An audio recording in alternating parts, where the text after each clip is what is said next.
Before a single accusation was spoken, before a single miracle stunned a crowd, before a single word was uttered from a cradle, there was a woman whose name Allah Himself chose to preserve forever. A woman whose honor was written in Revelation, whose purity was defended not by people but by the Lord of the worlds, and whose story still shakes hearts centuries later. This is not just a story of a miracle, it is a story of divine selection, silent strength, and a defense that came directly from the heavens. Thank you for watching Islamic Insight channel. From which country are you watching this video? If you love learning about Islam, about the Quran, and about the lives Allah Himself honored, make sure you subscribe and stay with us until the end, because the lesson hidden in this story may change the way you understand trials forever. Maryam, peace be upon her, is not introduced in the Quran casually, and she is not mentioned as a supporting figure in the shadow of others. Allah names her directly, something He does not do for any other woman, and He dedicates an entire chapter of the Quran to her name alone. This is not coincidence, and it is not symbolism. It is divine emphasis. Allah wanted her name recited, remembered, questioned, and reflected upon until the end of time. From the very beginning, her life was marked by distinction, not because of lineage alone, but because Allah chose her for a purpose far greater than she could ever imagine.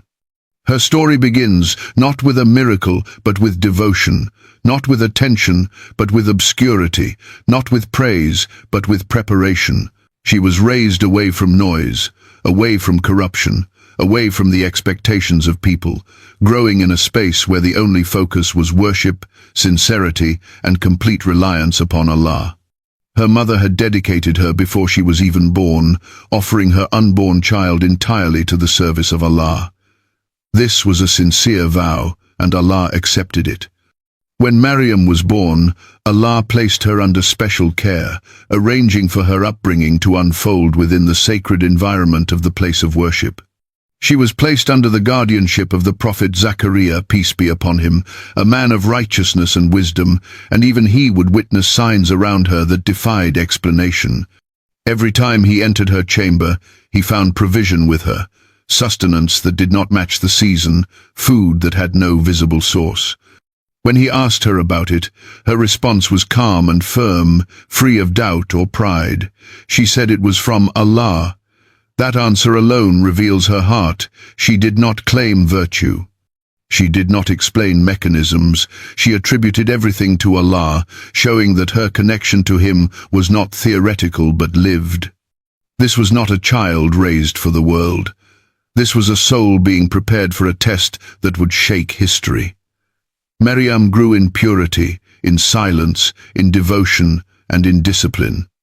She was not known for public speech, leadership, or debate. She was known for her worship, her humility, and her distance from worldly distraction. Allah was shaping her character long before revealing her destiny. Every moment of isolation was preparation. Every unanswered question was training. Every quiet act of worship was strengthening her heart for what was coming, and then Allah Himself declared her status in words that no human praise could ever match. He announced that He had chosen her, purified her, and preferred her above the women of all nations. This declaration is not light, and it is not symbolic. Allah does not speak without purpose. To be chosen by Allah is not merely an honor, it is a responsibility. It means that the path ahead will not be easy, because elevation in the sight of Allah often comes with trials that only the sincere can endure. Maryam was chosen not for comfort, but for endurance, not for ease, but for trust, not for applause, but for silence. She lived a life that looked small to people, but immense in the sight of Allah. She worshipped when no one watched, obeyed when no one praised, and trusted when no one understood. And it was precisely this hidden devotion that made her worthy of being the center of one of the greatest signs Allah would ever place before humanity. Before the miracle, before the accusation, before the defense, there was a woman who knew Allah in private. That is the part most people overlook. Maryam was not elevated in the moment of crisis. She was elevated long before it, in prayer, in patience, and in purity. And it is from this foundation that the greatest test of her life would emerge, a test that would expose human judgment, reveal divine wisdom, and teach a lesson about trust that still echoes through the Quran today. Maryam, peace be upon her, withdrew from her people, not because she sought isolation for comfort, but because devotion often requires distance from distraction. The Quran describes her retreat as deliberate and intentional, a separation toward the east, a place of quiet where the world fell away and only her relationship with Allah remained. This moment is critical because it was not a random encounter that followed. It was not chaos. It was divine timing meeting a servant in a state of purity and surrender. In that solitude, when no human eyes watched and no human voices echoed, the angel Jibril appeared before her in the form of a man. The shock of this moment cannot be overstated. Maryam had lived a life guarded by modesty and chastity, and suddenly a man stood before her in isolation. Her immediate reaction was not curiosity, not fear alone, but instinctive reliance upon Allah. She sought refuge in him instantly, declaring her consciousness of Allah and her commitment to purity. This response reveals everything about her character. Even in shock, even in confusion, her heart turned first to Allah, not to assumption, not to panic, but to trust. It was in that vulnerable moment that the decree was delivered. She was informed that she would bear a child, not through a man, but through the command of Allah alone. The words were calm, but the weight was crushing. This was not simply news of a miracle. This was news of a trial that would dismantle her life as she knew it. She understood immediately what this meant. She understood the laws of society, the whispers of people, the judgment that would follow. Her question was not one of disbelief in the power of Allah, but of human consequence. How could this be when she had lived a life untouched, when she had guarded herself completely? The response she received was not a long explanation, not reassurance of ease, but a declaration of divine will. Allah decrees what He wills. This child would be a sign for mankind and a mercy from Him. The matter was already decided. From that moment forward, Maryam carried not only a child, but a burden few could imagine. Every step she took afterward was taken with knowledge of what awaited her. The pregnancy was not celebrated. It was concealed. She withdrew further from her people, retreating deeper into isolation, not out of shame, but out of necessity. The Quran does not romanticize this phase.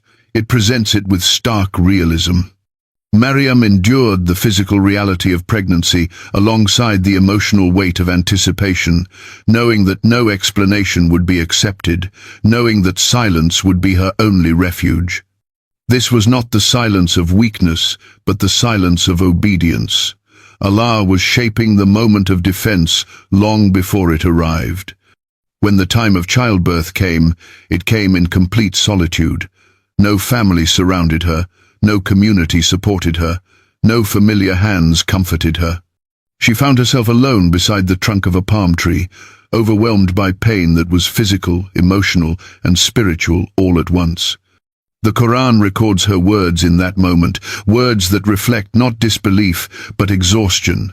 She wished she had passed away before this, that she had been forgotten entirely. This statement is not a condemnation of her faith, it is evidence of her humanity. Even the most honored servants of Allah feel the weight of trials when they are pushed beyond human limits. Her pain was real. Her fear was real. Her loneliness was real. And it was precisely there, at her lowest point, that Allah intervened. A voice called out to her, reassuring her that she was not abandoned. Allah provided for her directly, causing water to flow beneath her and dates to fall from the palm tree above her. This provision was not merely physical nourishment, it was emotional reassurance. It was a message that even in isolation, even in pain, even when the world seemed closed in judgment, Allah was present and watching. She was instructed to eat, drink, and find comfort. This moment reveals a profound truth.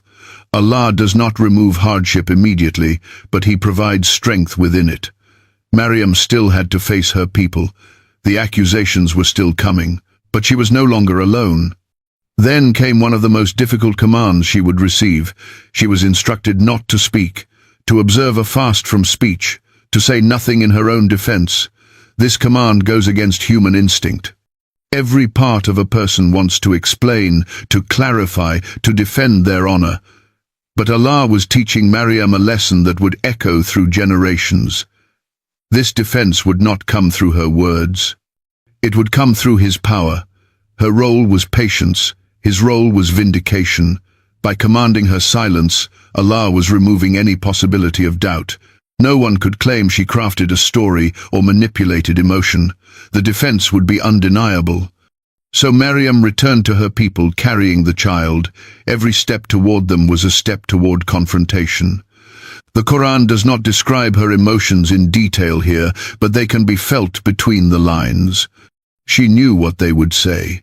She knew how they would react. And when they saw her, their accusations were immediate and harsh.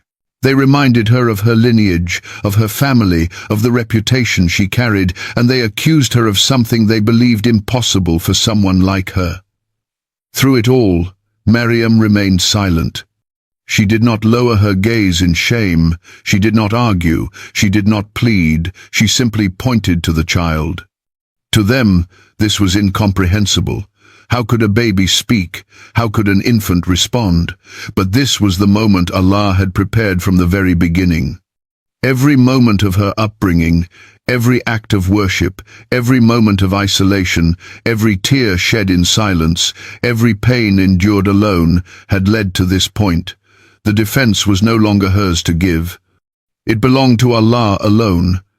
And when the infant spoke, declaring servitude to Allah and announcing His prophethood, the accusations collapsed instantly. No argument could stand, no doubt could survive. Allah had defended Maryam in a way no human defense could ever achieve. This is the heart of the lesson most people miss. Maryam was not defended because she demanded justice. She was defended because she trusted Allah completely. Her silence was not weakness, it was obedience. Her isolation was not abandonment, it was preparation.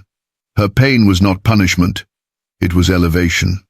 And when Allah defends a servant, He does so in a way that leaves no room for doubt, no space for accusation, and no need for explanation. After the command of silence was given, Maryam, peace be upon her, carried a responsibility heavier than words could describe. Silence is easy when there is no accusation, but silence in the face of judgment, suspicion, and public outrage requires a level of trust that few ever reach. She was instructed not merely to remain quiet, but to fully surrender her defense to Allah. This was not passive acceptance. This was active obedience. Every step she took back toward her people was a step into confrontation, and yet she carried herself with the dignity of someone who knew that the outcome was already written by Allah. The Quran does not record her hesitation, but the gravity of the moment is unmistakable. She was returning not just with a child, but with a divine sign that no one yet understood. Her silence was not emptiness. It was filled with reliance, patience, and certainty that Allah does not abandon those who surrender to Him completely. When her people saw her, the shock was immediate. They did not approach her with curiosity or compassion, they approached her with accusation. Their words were sharp and cutting, reminding her of her family, her lineage, and the reputation she carried among them. They could not reconcile what they saw with what they believed they knew about her. To them, the sight of Maryam carrying a child was not a mystery to be contemplated, but a scandal to be condemned. The accusations were not subtle. They were direct, public, and humiliating. They questioned her honor and implied a betrayal so severe that it shattered the image they had held of her all her life. This was the moment where most people would break. This was the moment where tears, explanations, anger, or desperation would spill out. But Maryam did none of that. She said nothing. She did exactly as Allah commanded. Her silence in that moment is one of the most powerful acts of faith recorded in the Quran. She did not interrupt them. She did not attempt to soften their words. She did not try to defend herself, even when her honor was being torn apart in front of her. Instead, she calmly pointed toward the child in her arms. To them, this gesture was almost offensive. They responded with disbelief and mockery, questioning how an infant in the cradle could possibly speak. In their minds, this only confirmed what they believed, but they did not realize that they were standing on the edge of a moment that would redefine history. They thought they were exposing a scandal. In reality, Allah was about to expose the limits of human judgment. Then came the moment that Allah had prepared long before the accusation was ever spoken. The infant Isa, peace be upon him, spoke. Not with random sounds or childish noise, but with clarity, authority, and purpose.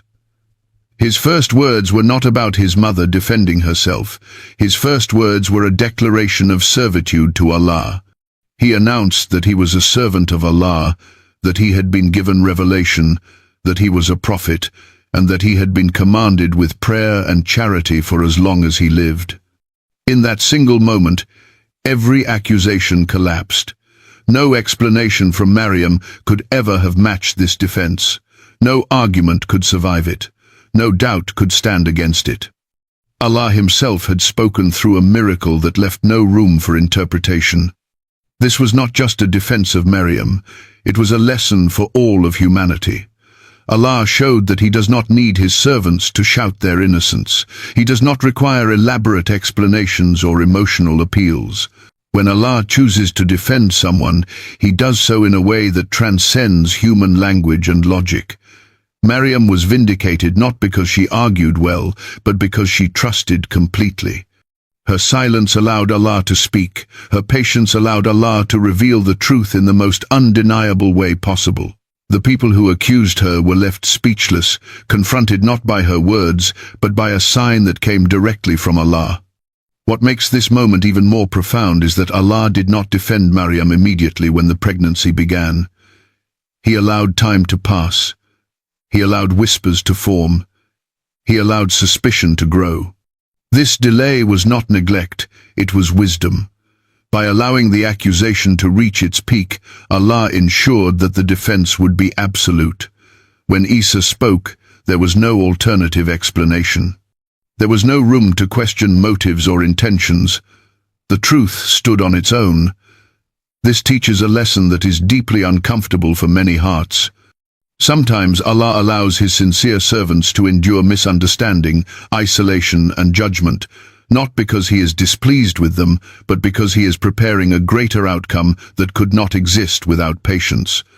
Maryam's story shows that honor in the sight of Allah is not always accompanied by comfort in the sight of people.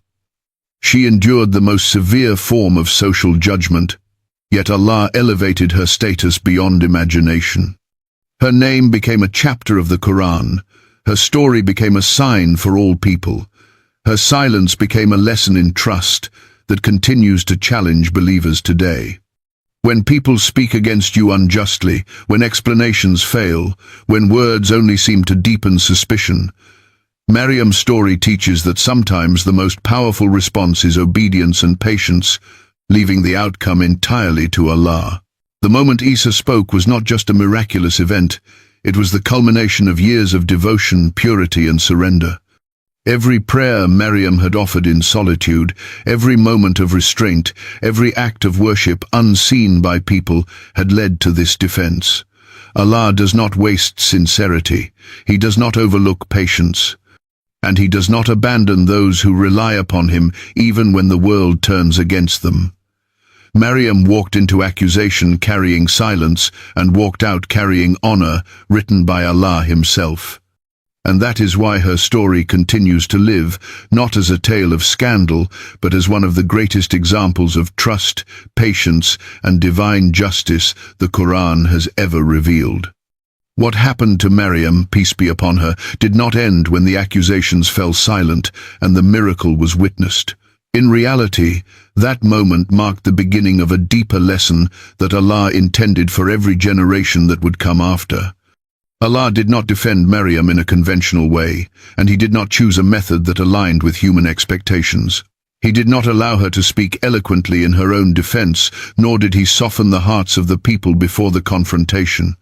Instead, Allah allowed events to unfold in a way that exposed the limits of human judgment and the depth of divine wisdom. This teaches a powerful truth that many people struggle to accept. Allah does not operate according to our emotional urgency. He operates according to perfect knowledge. If Maryam had been allowed to explain herself, doubt would have remained. People could have argued, questioned her words, or twisted her explanation. By commanding her silence, Allah ensured that the truth would come from a source no one could dispute. The defense came not through persuasion, but through certainty. Not through emotion, but through revelation. This is where the lesson most people miss becomes clear. Silence in obedience is not weakness. It is strength anchored in trust. Maryam did not remain silent because she had nothing to say. She remained silent because Allah told her to. That obedience transformed her silence into worship. It turned restraint into elevation. In a world where people rush to defend themselves, to clear their names, and to prove their worth, Maryam's story stands as a reminder that honor does not come from winning arguments. It comes from being known by Allah. Sometimes the greatest victory is not being heard by people, but being seen by Allah. When a servant entrusts their reputation to Allah, he takes responsibility for the outcome in ways no human effort could achieve.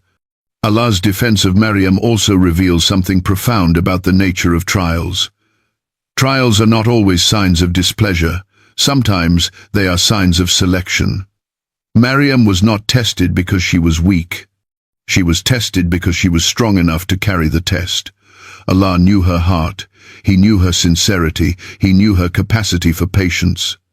And he knew that through her trial, a lesson would be delivered to humanity that could not be delivered any other way. The severity of her test was matched only by the magnitude of her honor. Her name was not cleared quietly. It was immortalized in revelation. Her story was not forgotten. It was recited in prayer. Her pain was not wasted. It became guidance.